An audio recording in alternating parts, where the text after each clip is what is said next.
ආයුබෝවන් ආදරණීය අම්මේ තාත්තේ සහෝදර සහෝදරියනි ආදරණීය දුවේ පුතේ උදා වෙන්නා වූ අලුත් අවුරුද්දට අලුත් දෙයක් කියන්න තමයි අද මම අදහස් කළේ. මොකද අපේ මේ තව හෝරා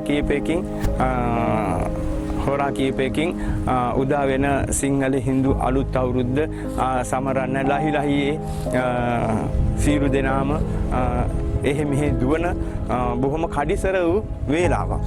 ඊට පස්සේ මේ සියල්ල සිද්ධ කරගෙන අලුත් අවුරුද්දක් උදා වෙන අවස්ථාවට අපි සම්බන්ධ වෙනවා.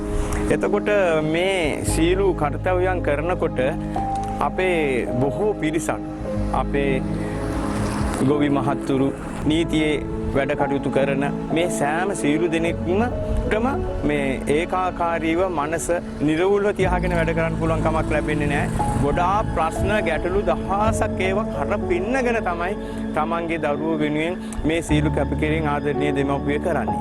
ඒත් අපි දැන් මේ සීළු කර්තව්‍යයන් වලට පසුව අවුරුදු උදාව අවසන් වුණාට පස්සේ ආපහු විසි පරිදි සුපුරුදු පරිදි අපි ජීවත් වෙන්න ඕනේ. ඒ වෙනකොට ගැටලු ප්‍රශ්න රාශියකට නැවතත් අපිට මුහුණ දෙන්න වෙනවා. ඉතින් ඒක ගැන තමයි මම කල්පනා කරේ. ඒ ගැන කල්පනා කරලා මට හිතුණා අලුත් අවුරුද්දේ අලුත් දෙයක් අපේ ආදරණීය දෙමව්පියන්ට දරුවන්ට කියලා දෙන්න.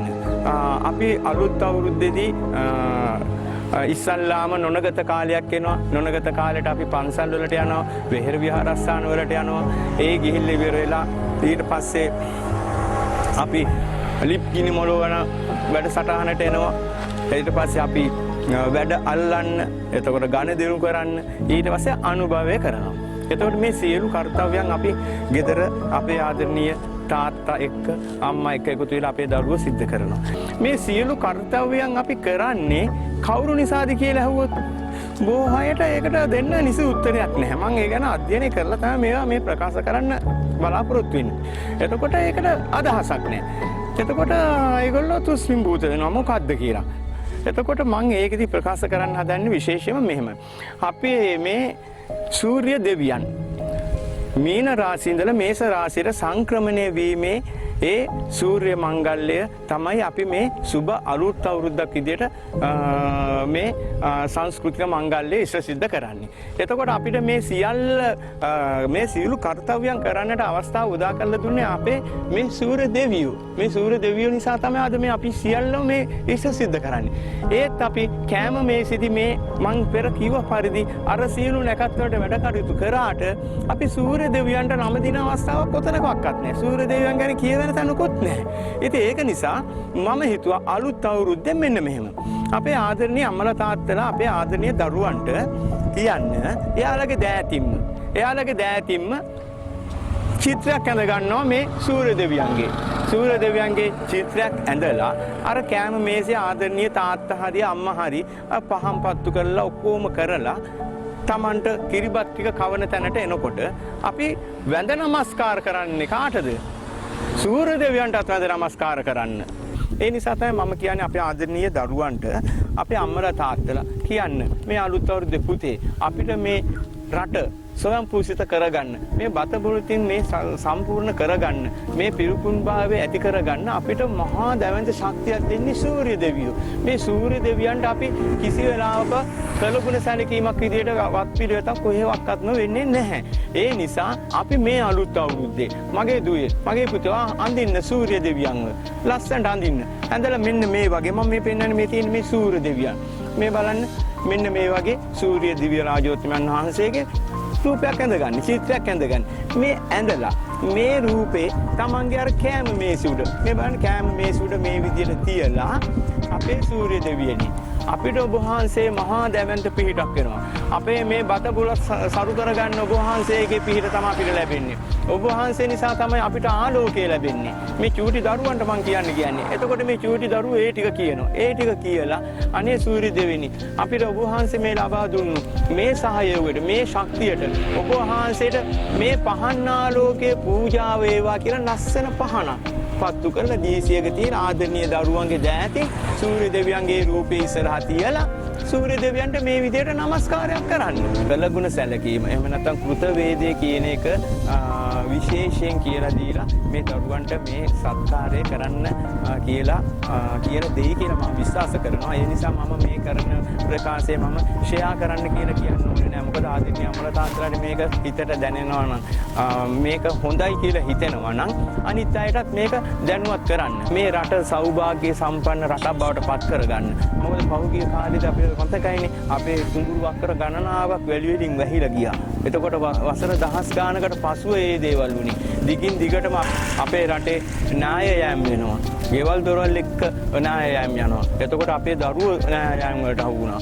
එතකොට අපේ අම්මලා තාත්තලා ණය යෑම් වලට අහු වුණා. මේ ඊයේ පෙරේදා ඉන්දන පිරුම් හලක අපේ ආදරණීය දරුවෝ 4 දෙනෙක් සමහරවිට තාත්තලා හිටියා වෙන්න පුළුවන්. එතකොට ඒ 4 දෙනාම අර ගිනි දැල් වලට පිච්චිලා අළු වෙලා ගියා. ඒ අපේ දරුවෝනේ මේ රටේ දරුවෝ. ඒක නිසා අපි මේ සමස්ත රටේම දරුවෝ කියන්නේ අපේ දරුවෝ. සමස්ත අම්මලා තාත්තලා කියන්නේ අපේම අම්මලා තාත්තලා. අපි හිතාගෙන ඉන්නේ අපේ අය විතරයි අපේ පවුල විතරයි කියලා. එහෙම නෑ. අපි පාරක යනකොට හරි අපි අනුතරකට ලක් වුණත් අපිට උදව්වක් කරන්නේ මේ රටේ තවත් කෙනෙක්. නැත්තම් අපි ඒ වෙලාවේදී අන්ත අසරණ භාවයට පත් වෙනවා. ඉතින් ඒක නිසා මේ රටේ ඉන්න හැම කෙනෙක්ම අපේම මේ ජීවිතයේ කොටසක්. අපේ කොටස්කරුවෝ. ඒක නිසා අපි මේ අලුත් අවුරුද්දේ ඒ විදිහට හිතමු. එහෙම හිතන්නේ නැතුව අපිට ගමනක් යන්න අපහසුයි. ඒක නිසා අපි හැම විටම කළගුණ සැලකීම නැත්තම් කෘත වේදේ කියන එක ඉතා ඉහළින්ම තියාගන්න ඕනේ දෙයක්. අපේ ලෝතුරා බුදු පියාණන් වහන්සේගේ පළමුම සත්කාරය වුණේ මොකද්ද? අපේ ලෝතුරා බුදු පියාණන් වහන්සේගේ පළමු කාර්යය වුණේ මොකද්ද? තමන්ට බුද්ධත්වයට පත්වීම සඳහා උදව් උපකාර වුණු ඒ බෝධියට කළගුණ සැලකීමනේ. එතනම බලන්නකෝ හරිම වටිනවනේ කළගුණ සැලකීම. දැන් අපිව හදපොටපු අම්මා ගාව අපි කළගුණ සැලකීමක් කරනවද කවදාවත්? මොකද්ද කරන කළගුණ සැලකීම? සැලකීම කෙසේවත් අපි රවනවා, ඔරවනවා, බනිනවා, එහෙම නැත්නම් මහලු මඩම් වලට ගිහිල්ලා දානවා. මේ වගේ දේවල් නිසිද්ධ වෙන්නේ. ඉතින් ඒක නිසා මේ වගේ දේවල් අපි පුළුවන් තරම් ඉදිරියට එන හැම දරුවෙක්ම අනාගතයේ මේ වැරදි දේවල් අයින් කරලා හොඳ දේවල් අරගන්න උත්සාහ ගන්න පුළුවන්කමක් තිබුණොත් අපිට රටක් විදියට ඉදිරියට යන්න පුළුවන්කමක් ලැබෙවි. දැන් බලන්න අපේ රටට හැම පැත්තකින්ම කඩාගෙන වැටෙන දේවල් ලෝකයේ එක්ක යනකොට ලෝකයෙන් අපිට දෙන දේවල් පේනවනේ. අර අම්මා තාත්තට තවත් පුළුවන් නම් තව දෙයක් කරන්න. දැන් බලන්න මම මේ වීඩියෝ එක කරන්නේ මේ සබහා දහමට පින් සිද්ධ වෙන්න. මේ සබහා දහමේ තියෙන ආසිරිය බලන්නකෝ. දැන් මේ ගහ මේ වෘක්ෂය කවුද දන්නේ නැහැ හිටුවේ. ඒ හිටපු කෙනා කරපු ඒ පින බලන්න කොච්චර වටිනවද කියලා. දැන් මම මේ සෙවන ලබා ගන්න දැන් මේ ගහෙන්. මේ ගහෙන් බලන්න ලස්සන ගහක්. ඉතින් මේ ගහ හිටවපු කෙනා දැන් අද හිටියන කොච්චර සතුටු වෙයිද? අද අන්න ඒ වගේ අපේ මුතුන් මිත්තෝ කරපු දේවල් නේද අපි ප්‍රයෝජනෙට ගන්න. ඒක නිසා පුළුවන් නම් පුතේ කොතනක හරි තමන්ගේ ඉඩම කඩමේ ඉඩක් නැති වුණත් හරි කමක් නැහැ. තව කෙනෙකුගේ ඉඩම කඩන් හරි ඉඩක් තියෙනවා නම් අහලා හරි අපි ගහක් හිටවමුද කියලා හරි. අනේ පුතේ පුළුවන් නම් ගහක් හිටවන්න. හරිම ලස්සනයි මේ බලන්න කොච්චර වටිනවද කියලා. දැන් ඔයාලා වන්දනා ටිප් එකක් යනවා කියන්නේ වන්දනා ටිප් එකක් යනකොට ඔයාලට ආහාර ටිකක් අනුභව කරගන්න ඕන වෙනවා. ඔයාලගේ ඩ්‍රයිවර් මහත්තයාට මොකද්ද කියන්නේ? අනේ අපිට හෙවණක් තියෙන තැනක් නවත්තන්න කියලානේ කියන්නේ. ඉතින් ඒ හෙවණ ලබා ගන්න අපි කවුරු නිසාද? මේ රටේ කවුරුම හරි කෙනෙක් ගහක් හිටවපු නිසානේ. ඒක නිසා අපි එන්නේ මේ වගේ යහපත් සිතුවිලි ඇති කරගන්න වාසනාවන්ත අවුරුද්දක් බවට පත් කරගෙන තවත් හෝරා කීපයකින් උදා වෙන සිංහල හින්දු අලුත් අවුරුද්ද අපිට මේ තිබුණු සියලු කරදර බාධක දුරු වෙලා වාසනාව සම්පත සපිරෙන සෞභාග්‍යමත් රටක් ජාතියක් ගොඩනගා ගන්නට අපිට වාසනාව ශක්තිය ධෛර්යය ලැබේවා කියලා ප්‍රාර්ථනා කරන්නේ.